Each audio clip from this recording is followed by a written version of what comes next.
네, 우리가 저번 시간에 유다 지파의 사사 온니엘에 대한 이야기를 나누었습니다.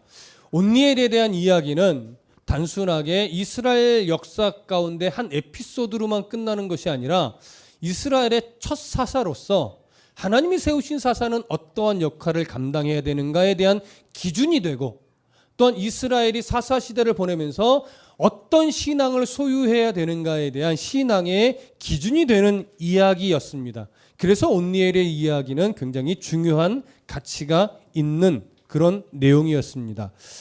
오늘은 베냐민 지파의 이제 사사로 세워진 에훗에 관한 이야기로 들어갑니다. 물론 에훗 이야기는 다음 주부터 시작이 되지만 오늘 이야기서부터 에훗에 관한 내용이 시작이 되는 겁니다.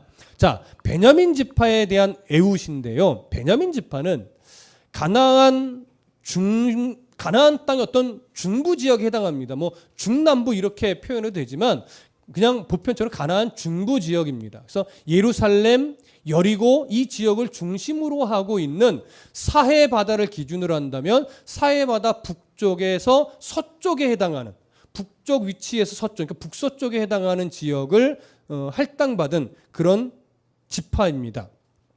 자, 사사기 1장 22절에서도 확인했듯이 이 베냐민 지파는요, 여부스 족속을 예루살렘에서 쫓아내지 못하고 공존하게 되는 그런 흔적을 이미도 1장에서 우리는 확인을 했었습니다. 근데 쫓아내지 못한 것이 아니라 실제로는 쫓아내지 않았다라고 하는 내용까지도 확인을 했었죠. 어느 순간부터인가 베냐민 지파는 더 이상 여부스 족속과 싸워서 쫓아내기를 포기했습니다.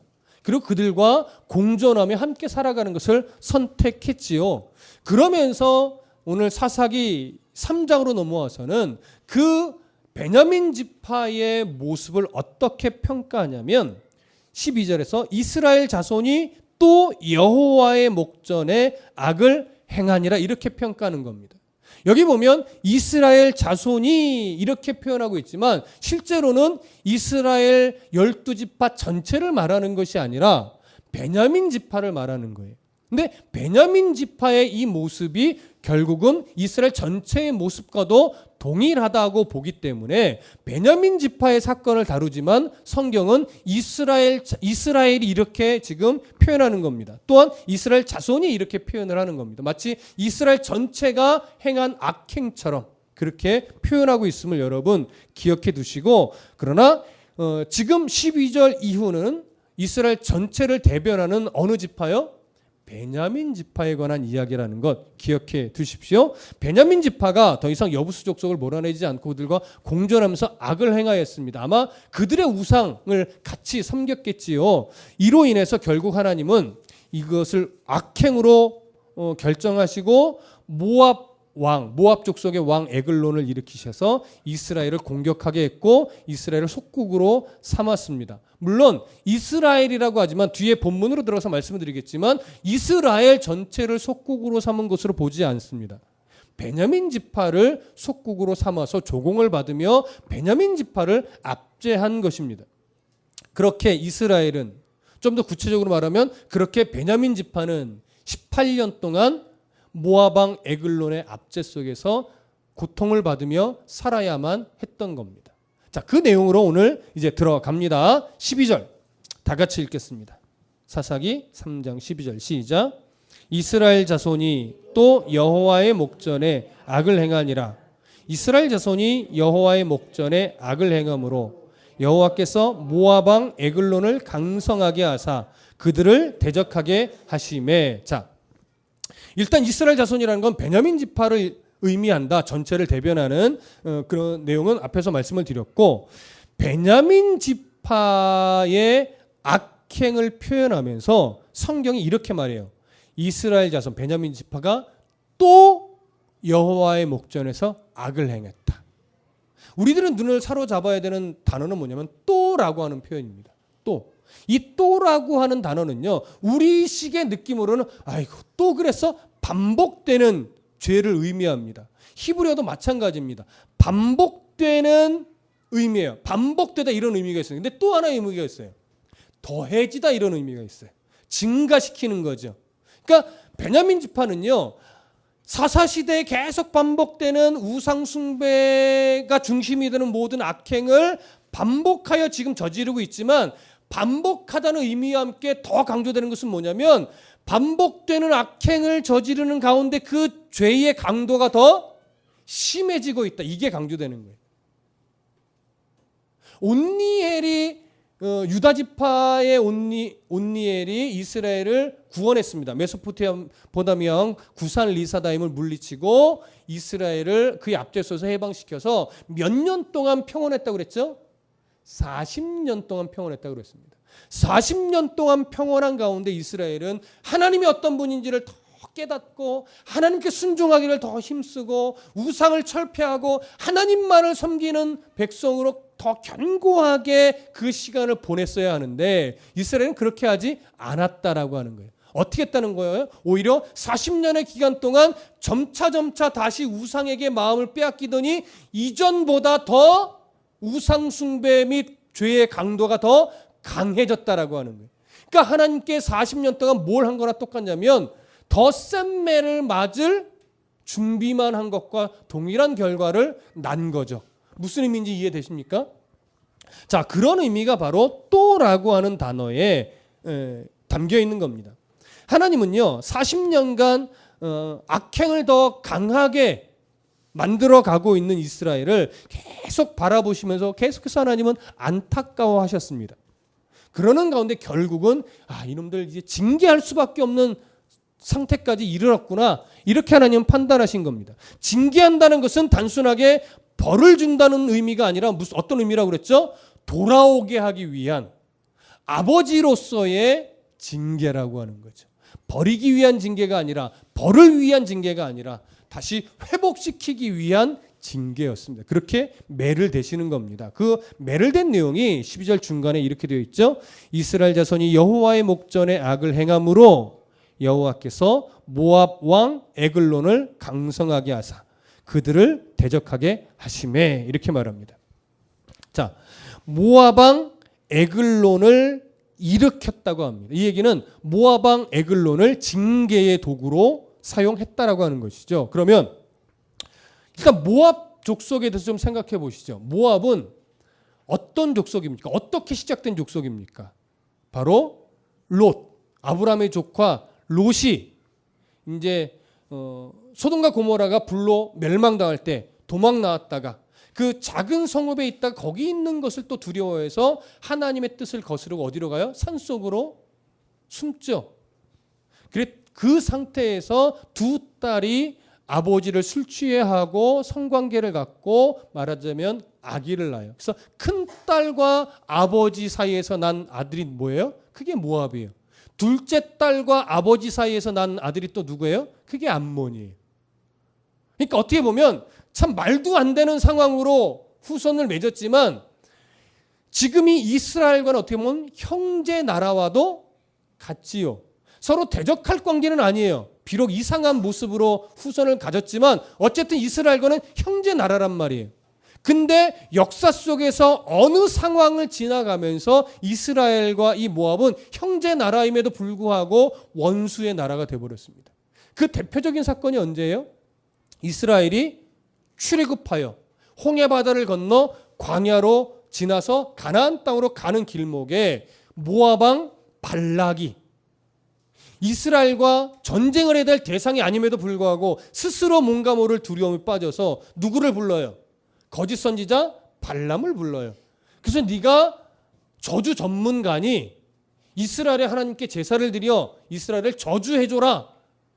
그런데 하나님은 발람 선지자가 발락 왕 앞에 오게는 했으나 그 입을 어떻게 했어요?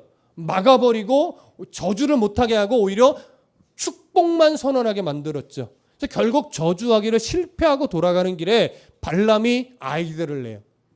이스라엘 남자들은 이쁜 여자에 약합니다. 속된 말로. 그랬더니 그들이 가는 길목에 모압의 여인들을 아주 야하게 입혀서 춤을 추게 만들고 하면서 뭐하게 만들었어요? 유혹하게 만들었죠. 그때 이스라엘의 남자들이 너무나 쉽게 홀라당 넘어가서 음행을 저지르고 하나님께 징계받는 사건이 가나안 땅에 들어가기 전에 벌어집니다. 자, 이 일로 인해서 이스라엘은 모압과 원수지간이 됐고 하나님은 모압 족속을 이스라엘 총회에도 들어오지 못하도록 엄히 선언을 해버리셨습니다. 이때부터 모압은 이스라엘 족속과 완전 원수지간이 됐고 대적하는 관계가 되어버린 겁니다.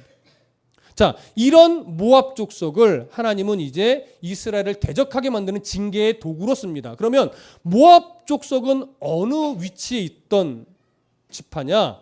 사해 바다를 기준으로 베냐민 지파는 북쪽에서 서쪽에 자리 잡고 있다고 했어요. 이 모압 족속은요, 사해 바다를 기준으로 사해 바다 어떤 남쪽 부근에서 동쪽에 있어요. 그러니까 어떻게 보면 약간의 차이는 있으나 사해 바다 양쪽에 있는 거, 건너편에 있는 거예요.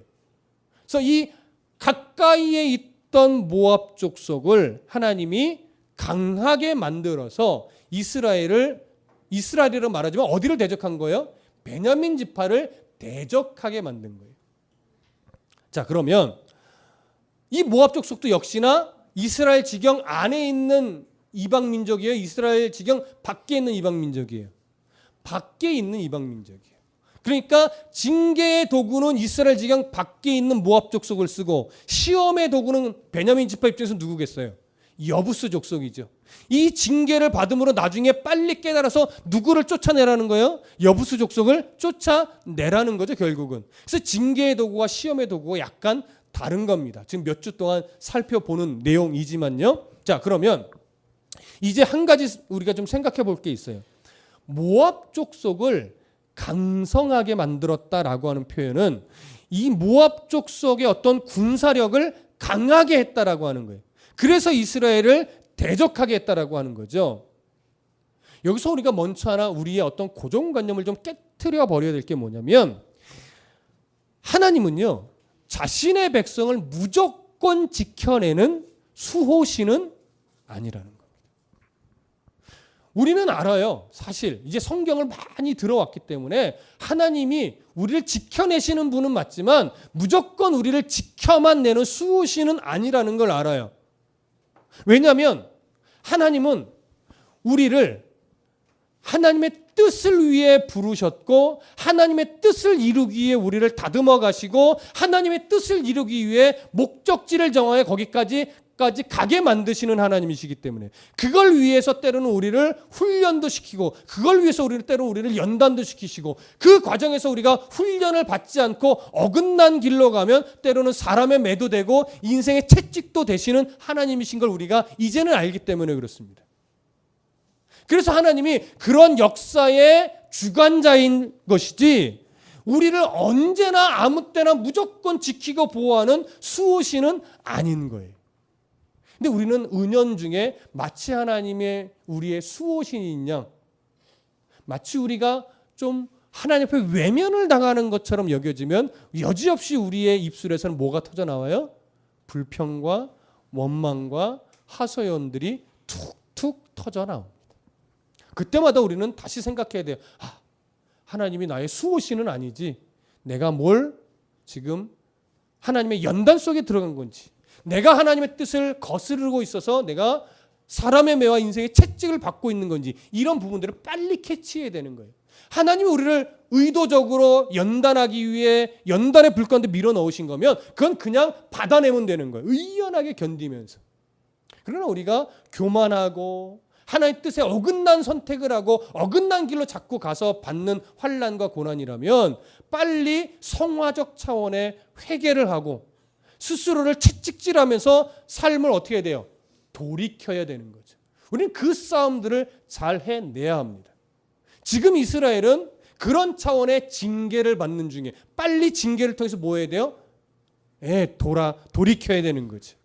역사의 주인이신 하나님을 빨리 바라보면서 수호신처럼 여기던 이런 신관을 버리고 하나님 앞에 내가 어떻게 순종해야 되며 어떤 길을 걸어가야 되는지를 빨리 생각해서 그 길로 한 걸음씩 나아가야 되는 거예요. 그게 바로 지금 베냐민 지파가 또 이스라엘 전체가 해야 되는 일인 겁니다. 자, 그렇다면 이제 한 가지를 더 생각해 볼게요.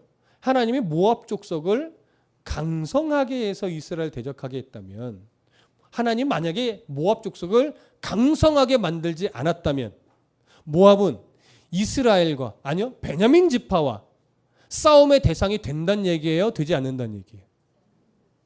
무슨 말씀인지 아시겠습니까? 우리는 모압과 이스라엘 하면 무조건 이방 족속은 싸움을 잘하고 이스라엘은 싸움을 못하고 이렇게만 생각하시는데 이 표현을 잘 보시면 모압 족속을 강성하게 했기 때문에 이스라엘과 베냐민 지파와 대적할 수 있게 됐다라고. 뒷구절을 보면 모압이 혼자 오지 않아요. 또 누구를 데리고 와요? 모압 족속 위 북쪽에 있었던 암몬과 남쪽에 있었던 아말렉을 불러서 군사력의 도움을 받아서 그제서야 쳐들어와요. 그만큼 모압은 연약한 족속이었다라고 하는 거예요. 그래서 그렇게 해서 베냐민 지파와 싸웠다는 거예요. 그렇다면 한번 잘 생각해 보세요. 베냐민 지파가 말하자면 군사력으로 강했다라고 하는 겁니까? 약했다라고 하는 겁니까? 강했다라고 하는 거죠. 잘 싸웠던 지파예요. 잘 싸웠던 지파라면 모압 족속도 함부로 공격해 오지 못할 만큼 강한 지파였다면 베냐민 지파가 여부스 족속을 쫓아내지 못했다라고 하는 게 말이 될까요? 안 될까요? 안 되는 거예요. 이건 한 면에서 어떤 면을 보여주는 거냐면 베냐민 지파는 여부스 족속을 충분히 쫓아낼 만한 능력을 가지고 있었음에도 불구하고 하나님의 뜻을 바르게 보지 못하고 자기 판단과 자기 생각을 가지고 여부스 족속을 쫓아내지 않은 거라고 하는 증거가 되는 거예요. 무슨 말씀 이해되세요? 여러분, 우리가 사실은 냉철하게 잘 보면 하나님이 우리에게요 세상을 이길 힘과 용기와 은혜를 다 주셨어요. 근데 우리는 그 세상 속에 살면서 우리 욕심 때문에 그 실력을 발휘를 잘 못해요. 아니 때로는 안 해요. 왜냐하면 세상에 가지고 싶은 게 너무 많고 이루고 싶은 게 너무 많고 올라가고 싶은 게 너무 많으니까 그걸 바라보니까 내게 주신 영적인 실력을 발휘를 잘 못하는 거예요. 왜? 영적인 은혜 안으로 계속 들어가면 하나님이 늘 말하는 게 뭐예요? 세상을 바라보지 마라. 물질을 따라가지 마라. 권세를 따라가지 마라. 그러니까 마치 그런 삶을 추구하다 보면 나는 부자로 못 살 것 같고 나는 높은 자리에도 못 올라갈 것 같고 나는 승진도 못 할 것 같고 마치 이런 잘못된 생각을 하게 되는 거예요. 내가 어떻게 해서 많은 것을 갖고 내가 어떻게 해서 높은 자리에 올라가고 내가 어떻게 해서 좋은 것을 취하고 이것이 아니라 하나님의 뜻 안에서 살아갈 때 하나님이 나에게 뜻을 두고 필요한 것을 채워주시는 그런 물질과 그런 자리와 그런 풍요를 기대해야 되는데 우리는 내 욕심에 찬 것들이 내 시야에 너무 많고 가지고 싶고 올라가고 싶고 채워지고 싶으니까 사실은 하나님의 뜻대로 살아갈 이 영적인 실력을 내가 발휘를 안 할 때가 참 많습니다. 그걸 끊어낼 힘이 있다니까요. 그 욕심 부르지 않을 힘이 있어요. 없지 않아요. 근데 우리는 때로는 내가 안 해요. 내가 그 실력 발휘를 하고 싶지 않아 할 때가 더 많다라고 하는 거예요. 여러분 냉정하게 보십시오. 정말 여러분들이 몰라서 안 하는 건지 아니면 그 길을 그 삶을 그렇게 살고 싶지 않은 건지. 그러면 현재 내 신앙의 수준이 나오는 겁니다. 말씀은 그걸 계속 뭐예요? 깨트리죠. 할 수 있다고. 너라면 할 수 있어. 이런 노래가 아니라 그런 인본주의적으로 우리의 어떤 이상을 추구하는 그런 것이 아니라 우리의 본질을 분명하게 알게 하고서 뭘 추구해야 되고 어떤 길을 걸어가야 할지를 성경은 분명하게 보여줍니다. 우리의 교만을 깨트리면서. 그런 하나님의 음성에 여러분들이 바르게 계속해서 반응하시는 싸움을 해야 돼요. 바르게. 몰라서 못하는 것 아닙니다. 대부분은 알면서 안 하는 겁니다. 자, 그러면 13절로 가볼까요? 사사기 3장 13절 함께 읽습니다. 시작. 에글론이 암몬과 아말렉 자손들을 모아가지고 와서 이스라엘을 쳐서 종려나무 성읍을 점령한지라. 자, 에글론이 암몬과 아말렉 자손을 모아가지고 왔다고 합니다. 이 의미는 좀 전에 설명을 드렸습니다. 모압 자손이 그렇게 센 족속이 아니기 때문에 암몬과 아말렉의 도움을 받아서 공격해 온 겁니다. 자, 여기 13절에서 종려나무 성읍을 점령했다고 합니다. 종려나무 성읍은 뭘 말하느냐? 앞에서 한번 설명을 드렸어요. 종려나무 성읍은 여리고를 의미하는 것으로 보통 봅니다. 그래서 지금 여기는 베냐민 지파 지경에 예루살렘 위쪽에 있었던 여리고, 그 성읍을 쳐들어와서 점령한 거예요. 그래서 여리고 성읍을 점령했다는 표현은 베냐민 지파를 뭐예요? 다스렸다는 얘기예요. 정복했다는 이야기입니다. 그런데 13절에서 우리를 좀 안타깝게 하는 것은 뭐냐면 치열한 어떤 싸움의 내용, 저항의 흔적이 별로 보이지 않아요. 너무나 쉽게 정복한 것 같고 베냐민 지파는 너무나 쉽게 모압 족속에게 정복을 당해버린 것 같습니다. 왜 그럴까요? 왜 그럴까요? 여러분, 여리고라고 하는 이 지역이 이스라엘에게 있어서 어떤 의미입니까? 처음으로 요단을 건너 할례를 행하고 처음으로 이 가나안의 전쟁을 시작하여 정복한 성이 어디예요? 여리고성이에요. 여리고성은 철저하게 사람의 힘으로 정복한 성읍이 아니라 하나님의 능력으로 정복한 성읍입니다. 그래서 하나님께서 성벽을 무너뜨리셨고 그 여리고 성읍을 정복하게 하셨고, 그러면서 무슨 요구를 하셨어요? 생명이 있는 것은 다, 사람이고 가축이고 다 죽여라. 불에 타는 것은 다 태워라. 그리고 불에 타지 않는 각종 보석류는 어떻게 해라? 하나님의 곳간에 넣어라. 이것을 히브리 말로 어떤 전쟁이라고요? 헤렘이라고 말씀드렸어요. 헤렘은 사람이 절대 취해서는 안 되고 오직 하나님께 전부 다 드려야 하는 전쟁인 거예요. 아간이 나중에 그걸 훔쳐가지고 아이성 전쟁에서 패배는 했지만 여리고성이 갖고 있는 기본적인 이미지는 뭐냐면 하나님의 뜻 안에서 하나님께 전부 다 드리는 전쟁으로서 하나님은 성벽을 재건하지 말라고 명령까지 했습니다. 그래서 이때까지도 여리고성의 성벽은 재건되어 있지 않았습니다. 그러나 이때까지 하나님은 여리고성이 그 어떤 지파에게도 정복당하지 않도록 뭐 하셨어요? 지켜오셨어요. 성벽이 없음에도 불구하고 정복하지 못하는 성읍이 바로 여리고성이었어요. 그런데 지금은 어떻게 돼요? 너무나 쉽게 정복당해버렸죠. 성벽이 없기 때문에 쉽게 정복당한 것도 말이 될 겁니다. 그러나 더 근본적으로 이스라엘이 저항 한번, 베냐민 지파가 그렇게 잘 싸우던 베냐민 지파가 저항 한번 제대로 하지 못하고 정복을 당해버린, 연약한 족속이었던 모압 족속에게 정복을 당해버린 이유는 뭐예요? 하나님이 싸워주시지 않았기 때문에. 왜냐하면 여리고성의 기본적인 개념은 하나님이 싸우신 전쟁이에요. 사람이 싸운 전쟁이 아닙니다. 그래서 하나님이 지켜내시던 성읍이 여리고 성읍이에요. 근데 그 연약한 족속이 쳐들어오고 하나님이 강성하게 하여 베냐민 지파를 징계하시니까 여리고 성읍은 너무나 쉽게 정복당해 버리고 맙니다. 베냐민 지파는 너무나 쉽게 모압 족속 에글론 왕 앞에 무릎을 꿇고 조공을 바치며 압제를 받는 삶이 되어버린 거죠. 몇 년 동안? 성경을 보니까 18년 동안 그렇게 했다라고 하는 겁니다. 이것이 바로 베냐민 지파의 어리석음을 단적으로 보여주는 내용이 되는 겁니다. 자, 14절, 15절까지 읽을게요. 14절과 15절 함께 읽습니다. 시작. 이에 이스라엘 자손이 모압 왕 에글론을 18해 동안 섬기니라. 이스라엘 자손이 여호와께 부르짖음에 여호와께서 그들을 위하여 한 구원자를 세우셨으니 그는 곧 베냐민 사람 게라의 아들 왼손잡이 에웃이라. 이스라엘 자손이 그를 통하여 모압 왕 에글론에게 공물을 바칠 때에, 자, 에글론 이야기는 이제 다음 주에 들어갈 거니까 오늘은 그 앞부분만 볼 건데요. 이스라엘 백성들이 특히 베냐민 지파가 모압의 속국으로 18년 동안이나 조공을 바치며 압제를 받고 고통 가운데 살아갑니다. 그렇게 18년을 압제를 받다가 18년 만에 뭐 하냐면 하나님께 부르짖었다 이렇게 표현하고 있습니다. 온니엘 때는 유다 지파가 이스라엘이 몇 년 만에 부르짖었죠? 온니엘 때는 8년 만에 부르짖었습니다.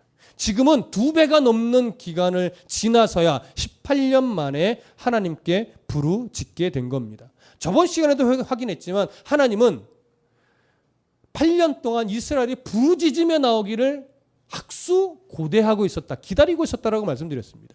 그리고 이 부르짖음은 회개로 보긴 어렵다라고 말씀드렸습니다. 고통에 겨워서 이제는 견디다 못해 하나님 좀 살려주세요 하고 부르짖는 외침밖에 되지 않습니다. 그러나 회개가 아님에도 하나님이 그들이 부르짖을 때 즉각 사사를 세워 구원해 주신 이유는 구원을 통해서 하나님을 발견하고 하나님의 뜻을 찾고 그래서 다시금 순종하는 길로 나아가라고 하는 하나님의 아버지로서의 마음이었습니다. 마치 탕자를 기다리던 아버지의 마음처럼 탕자가 아버지에게 찾아와 회개한 것이 아니라 오고 있는 탕자를 아버지가 발견하고 달려가서 목을 끌어안고 입을 맞추며 집으로 데리고 와서 옷을 갈아입히고 반지를 끼우며 아들로서의 위치를 회복시켜줬던 것처럼 이스라엘이 회개는 안 했어도 부르짖는 그 부르짖음만 보고도 하나님은 이스라엘을 구원해 주시려고 하는 의지를 이미 갖고 계신 거예요. 그런데 지금 베냐민 지파는 몇 년이 걸렸어요? 18년이 걸린 겁니다. 여러분 18년 만에 이스라엘이 하나님 앞에 부르짖었다라고 하는 것은요, 이게 무엇을 반증하는 거냐면 18년 동안 베냐민 지파는 스스로의 힘으로는 그 압제에서 자기들 스스로를 구원해낼 수 없었고 또 하나님이 사사를 세워주시지 않으니까 이스라엘의 다른 11지파도 베냐민 지파를 도와 그들을 구원에 이르게 도와줄 수 있었다 없었다? 없었다라는 걸 보여주는 거예요. 그리고 또 하나가 있어요. 18년 동안 베냐민 지파 안에 하나님께 도움을 청한 자가 한 사람도 없었고 또한 18년 동안 다른 11지파 안에서도 베냐민 지파를 안타까이 여기며 하나님께 도움을 청한 사람도 한 명도 없었다라고 하는 거죠. 이게 그 당시 이스라엘의 수준인 거예요. 어느 누구도 베냐민 지파뿐만 아니라 다른 지파들도 하나님께 베냐민을 위해서 도움을 청하는 자가 없어요. 이게 지금 하나님이 안타까이 여기시는 거예요. 하나님을 찾는 자가 있어야 되는데 하나님을 찾는 자가 없더라고 하는 것이지. 오늘날 우리 교회도 한국 교회도 하나님이 안타까워 보시는 건 그겁니다. 입술로는 하나님을 찾는 자가 많은데 정말로 왕 되신 하나님을 마음 중심으로 구하며 도움을 청하는 자가 없다라고 하는 거죠. 예배의 주인은 하나님입니다. 찬양의 대상도 하나님입니다. 우리의 기도의 대상도 하나님입니다. 그런데 잘 보면 정말로 하나님을 구하며 예배하는 자, 하나님을 구하며 기도하는 자, 하나님을 구하며 찬양하는 자는 몇이나 될까요? 다 찬양의 이유가 있고 기도의 이유가 있고 예배의 이유가 있어요. 각자 구하는 그거, 하나님 주세요, 이루어 주세요 라고 하는 그것이 찬양의 목적이 되고 기도의 목적이 되고 예배의 목적이 되어 있단 말이에요. 그것 때문에 제가 요즘 강조하는 게 뭐예요? 예배의 이유가 있으면 안 됩니다. 기도의 이유가 있으면 안 됩니다. 찬양의 이유가 있으면 안 됩니다. 그냥 하나님 때문에 예배하는 것이고 하나님 때문에 기도하는 것이고 하나님 때문에 찬송하는 거예요. 하나님의 얼굴을 구하며 예배하고 하나님의 마음을 구하며 기도하고 하나님의 뜻을 구하며 찬송하는 거예요. 예배하는 거예요. 기도하는 거예요. 우리 그 우선순위를 절대 어느 것에도 빼앗기면 안 됩니다. 그것이 여러분들의 필요가 그것보다 더 앞서면 안 돼요. 하나님을 구하는 중에 하나님 뜻에 부합한 마음으로 때로는 하나님 이거 필요합니다. 아버지니까 그건 구할 수 있어요. 그거 하지 말라는 거 아닙니다. 근데 하나님을 구하는 것보다 더 그런 내용들이 앞서거나 목적이 되어버려서는 안 된다라고 하는 것이죠. 어느 하나 하나님을 찾는 이가 없었습니다. 그것이 하나님이 안타까워하는 겁니다. 왜 이스라엘은 조금 더 일찍 하나님을 구하지 못했을까요? 왜 조금 더 일찍 하나님 도와주세요 이 말 한마디를 못한 것일까요? 시편 52편 7절에 보면 이런 말씀이 있어요. 이 사람은 하나님을 자기 힘으로 삼지 아니하고 오직 자기 재물의 풍부함을 의지하며 자기의 악으로 스스로 든든하게 하던 자라 하리로다. 하박국 1장 11절에는 이런 말씀이 있습니다. 그들은 자기들의 힘을 자기들의 신으로 삼는 자들이라. 이에 바람같이 급히 몰아 지나치게 행하여 범죄하리라. 신약 성경으로 와서 로마서 2장 4절과 5절에는 이런 말씀이 있습니다. 혹 네가 하나님의 인자하심이 너를 인도하여 회개하게 하심과 회개하지 아니한 마음을 좀 잘못 읽었네요. 혹 내가 하나님의 인자하심이 너를 인도하여 회개하게 하심을 알지 못하여 그의 인자하심과 용납하심과 길이 참으심이 풍성함을 멸시하느냐. 다만 네 고집과 회개하지 아니한 마음을 따라 진노의 날 곧 하나님의 의로우신 심판이 나타나는 그날에 임할 진노를 네게 쌓는도다. 제가 대표적인 세 구절을 읽어드렸는데 이 구절에 기록되어 있는 내용 중 공통점이 뭐냐면 이 구절에 등장하는 대상들은 다 하나님을 힘으로 삼지 않고 있더라라고 하는 겁니다. 자기들의 가진 것을 힘으로 삼으려고 하고 자기들의 교만을 힘으로 삼으려고 하고 자기들의 지식을 힘으로 삼으려고 하고 때로는 자기들의 악행을 힘으로 삼으려고 하는 그런 모습까지 있더라라고 하는 것이죠. 여러분 우리는 분명히 알아야 됩니다. 하나님의 백성들은요. 자기 힘으로는 절대 살 수 없는 자들입니다. 그런데도 이스라엘은 이방인의 문화, 이방인의 가치, 이방인의 우상숭배의 습관 그런 것들을 자기 힘으로 삼아 이 어려움을 극복해내려고 하고 있습니다. 여러분들, 우리는 세상 살면서 정말 힘겨울 때 많습니다. 여러분은 어떤 힘으로 그런 고비고비들을 넘겨가고 있습니까? 세상은 여러분들의 의지와 여러분들의 결단과 여러분들의 노력과 여러분들의 열심으로 그걸 이겨내라고 합니다. 틀린 건 아닙니다. 예수를 믿는 사람도 그런 열심과 노력과 최선을 다한 인내 이런 것들로 이겨내야 함은 분명합니다. 그러나 예수 믿는 사람들은 그 인내의 힘, 그 노력의 힘, 그 열심의 힘이 내게서 나오는 것이 아니라 하나님이 내게 주신 은혜로부터 시작된다는 고백이 먼저 있어야 된다는 것이 다릅니다. 세상은 그것이 너의 안에 있다라고 말합니다. 너의 노력에 있다라고 말합니다. 그러나 신앙은 다릅니다. 그렇게 할 수 있는 힘을 하나님이 주신다라고 성경은 늘 가르치는 겁니다. 그것이 다릅니다. 하나님으로부터 오는 힘을 가지고 이겨내시고 하나님으로부터 오는 은혜를 가지고 견디어내시고 하나님으로부터 오는 지혜를 가지고 최선을 다해서 노력할 때 여러분들에게 견디어낼 힘과 이겨낼 힘과 때로는 성공할 수 있는 조건도 주시는 거예요. 우리는 그걸 잊어버리면 안 됩니다. 생활력의 문제가 아닙니다. 본질에 대한 이해의 문제입니다. 하나님께 매달리는 것은 비겁하거나 자존심을 버리는 일이 아닙니다. 사람이란 존재의 무능력함을 인정하면서 나보다 크신 하나님의 능력을 인정하는 것, 그게 지혜로운 것입니다. 자기의 능력이 완전히 포기되어질 때 아브라함 때처럼 하나님이 일하시는 겁니다. 이스라엘의 부르짖음은 그저 자신들에게 능력이 없음을 인정하는 정도의 수준일 뿐이었습니다. 그런데도 하나님은 사사를 세워 구원해 주셨죠. 그러니까 결국 우리에게 중요한 것은 우리의 어떠함이 아니라 우리가 나의 자금을 정말 아느냐, 그리고 하나님의 크심을 정말 인정하느냐, 여기서부터 시작이 되는 겁니다. 찬양의 가사에 나오죠. 나의 자금을 알고 하나님의 크심을 알며. 그 인정함 속에서 신앙의 발걸음이 한 걸음씩 띄어질 때 우리는 하나님이 기뻐하시는, 하나님이 인정하시는 성공의 길을 비로소 한 걸음 걸어가는 겁니다. 하나님의 크심을 분명하게 인정하고 믿음의 걸음을 한 걸음씩 땜으로 말미암아 사사시대와 같은 어리석음을 범하지 않고 하나님이 주시는 멋진 승리를 경험하는 저와 여러분들 되기를 간절히 부탁합니다. 기도하겠습니다.